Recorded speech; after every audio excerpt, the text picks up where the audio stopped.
Nutrition भी दो type के, ऑटोट्रॉफिक और एक हेटेरोट्रॉफिक। ऑटो यानी वो वाला ऑटो नहीं, ऑटो नहीं, ऑटो यानी खुद से, यानी ये उस टाइप का न्यूट्रिशन है ना जिसके अंदर ऑर्गेनिज्म खुद का खाना खुद बनाते हैं। अब तुम बोल के भैया हमारी मम्मी फिर ऑटोट्रॉफिक न्यूट्रिशन करती है क्या? क्योंकि हमारी मम्मी ना खुद का खाना खुद बनाती है। मैंने कहा एक पड़ेगा नहीं भाई, मूर्ख बालक, प्यार से बोलता हूं मूर्ख बालक, ठीक है, बुरा नहीं लगाना होता, तुम मेरे मूर्ख बालक, ठीक। तो मूर्ख बालक ऐसा नहीं है। ऑटोट्रॉफिक न्यूट्रिशन क्या, एक ऐसे टाइप का न्यूट्रिशन है जिसमें हाँ ऑर्गेनिज्म खाना खुद बनाता है लेकिन इनऑर्गेनिक सब्सटेंसेस से, जैसे कि ऑक्सीजन, कार्बन डाइऑक्साइड, वाटर। अरे तुम्हारे घर में जो खाना बनता है वो सब्जी से बनता है, सब्जी क्या है? प्लांट। तो ऑटोट्रॉफिक न्यूट्रिशन क्या है? Mode of nutrition in which organism prepare their own food using simple inorganic substances like CO2, water in the presence of sunlight and chlorophyll. ठीक है, अब देखो बेटा, ऑटोट्रॉफिक ना दो टाइप के होते हैं और ये दोनों टाइप के एग्जांपल समझ लो। पहला है क्या, एक ऑटोट्रॉफिक होता है जिसको हम क्या बोलते हैं? फोटोसिंथेसिस, क्योंकि प्लांट्स करते हैं। छोटी क्लासेस में भी पढ़ा होगा। क्या कह रहे हो, पढ़ाई नहीं करी छोटी क्लासेस के अंदर? दोस्तों के साथ मजे कर रहे थे? कोई बात नहीं कोई बात नहीं, ठीक है। फोटोसिंथेसिस ग्रीन प्लांट्स करते हैं, ठीक है, जिन प्लांट्स के अंदर क्लोरोफिल होता है। इसके बारे में डिटेल में बात करेंगे, अभी बस इतना समझ लो कि photosynthesis is a type of autotrophic nutrition. इसके अलावा अच्छा, प्लांट्स के अलावा और कौन कौन करता है ऑटोट्रॉफिक न्यूट्रिशन में ये फोटोसिंथेसिस? तो कुछ एल्गीज होती हैं, कुछ साइनोबैक्टीरियाज होते हैं, वो सब भी फोटोसिंथेसिस करते हैं। उसके अलावा एक होता है केमोसिंथेसिस। केमोसिंथेसिस एक ऐसा प्रोसेस है जिसमें ऑर्गेनिज्म खुद का खाना खुद बनाता है लेकिन कुछ केमिकल्स की मदद से। ठीक है बेटा, तो याद रखना, type of autotrophic nutrition in which organism prepares their own food by utilizing chemical energy. अब इसका एग्जांपल बहुत जरूरी है, बार बार पूछा गया है। एग्जांपल है purple sulphur bacteria, very important, बहुत बार पूछा गया। ठीक है, इंपॉर्टेंट क्वेश्चन भी दिखाता चलूंगा, टेंशन नहीं, लोड नहीं। नोट्स कहां मिलेंगे? टेलीग्राम ज्वाइन कर सकते हो, वरना डिस्क्रिप्शन में भी डाल दूंगा। ठीक है चलो, बहुत बढ़िया, समझ में आ गया। अच्छा, अब ये हेटेरोट्रॉफिक क्या था भैया? हेटेरोट्रॉफिक जैसे कि आप, मैं, हम सब, हम क्या है ना, हम किसी और पे डिपेंडेंट है। हम जैसे प्लांट्स को खा रहे हैं तो हम ना प्लांट्स पे डिपेंडेंट है फूड के लिए, तो वही होता है heterotrophic nutrition, the mode of nutrition in which organism depend on the other organism for their food because they can not prepare their own food. जितने भी जानवर हैं सब प्लांट्स पे डिपेंडेंट है। देखो प्लांट्स कितने जरूरी है भाई, हमें ऐसा लगता है पेड़ पौधे जरूरी नहीं है, भैया बहुत जरूरी है, उनके बिना हमारा खाना ही क्या है? हम तो अपना खाना खुद बना ही नहीं सकते भाई। अगर प्लांट नहीं होंगे तो कैसे चलेगी दुनिया?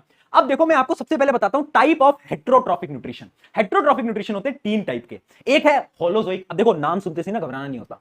मुझे पता है बायोलॉजी 10th में आए हो, बायोलॉजी देखते ही भैया ये क्या पढ़ा दिया, होलोजोइक। अरे रुक जा, एक होलोजोइक, एक सेप्रोफेटिक, एक पैरासिटिक। समझना, होलोजोइक न्यूट्रिशन क्या है? होलोजोइक, जोइक, सोइक, होलोजोइक से क्या समझ आ रहा है? कुछ बड़ी सी चीज है, यानी हम भी तो बड़े हैं। तो होलोजोइक न्यूट्रिशन वो है जो कि हम फॉलो करते हैं। हम क्या करते हैं? हम बड़ा सा खाना उठाते हैं और उसको मुंह के अंदर डालते हैं और खा लेते हैं। यही करते हो ना ऐसा? और जब बर्गर खाना होता है तो ऐसा करते हैं, है ना? है ना? तुम्हारे साथ भी ऐसा होता है क्या? स्कूल में जब तुम्हारा दोस्त टिफिन बॉक्स के अंदर मैगी लेके आता है तो रिसेस से पहले ही वो टिफिन बॉक्स खुलता है और सारा कच कच कच कच जल्दी जल्दी खा लेते हैं, है ना? जिसके जितनी जल्दी खाने की स्पीड होगी वो ज्यादा खाएगा, है ना? हाँ, तो होलोजोइक क्या है? Animal take the solid food which is broken down inside the body. Example क्या है? हम है एनिमल्स, और एक ऑर्गेनिज्म और होता है यूनिसेलुलर ऑर्गेनिज्म जिसका नाम है अमीबा। अमीबा, ठीक है। अच्छा, अभी पढ़ते हैं पैरासिटिक क्या होता है। पैरासिटिक न्यूट्रिशन क्या है?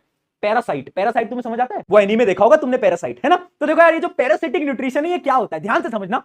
पैरासाइट यानी कोई वो चीज जो कि किसी और पे हो और उससे अपने खाने को खींचे। जैसे कि फॉर एग्जांपल बचपन में बोलते थे ना कि बालों में जू हो गई, बालों में क्या हो गई, बालों में जू हो गई। बोलते थे नहीं बोलते थे? जल्दी बताओ। बोलते थे ना कि बालों में जू हो गई। जू जो होती थी बालों में क्या करती थी? आपके ब्लड को आपकी बॉडी में से निकालती थी। यानी पैरासिटिक न्यूट्रिशन क्या है? Type of nutrition in which organism lives inside और आउटसाइड द अनदर ऑर्गेनिज्म।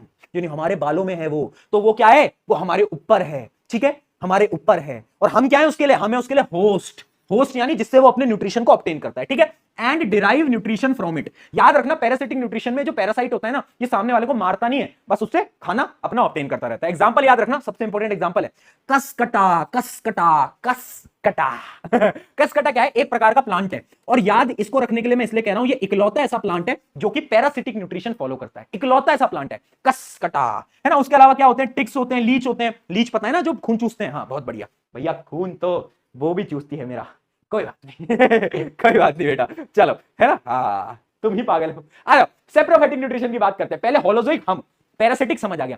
अब ये सबसे बेकार है, सेप्रोफेटिक। सेप्रोफेटिक बीच का, ये क्या करता है?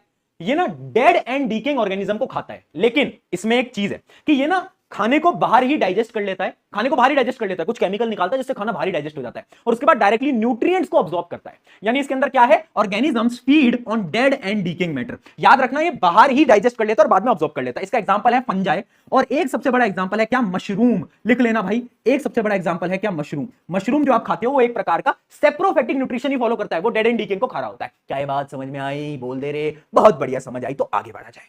ये आ गया समझ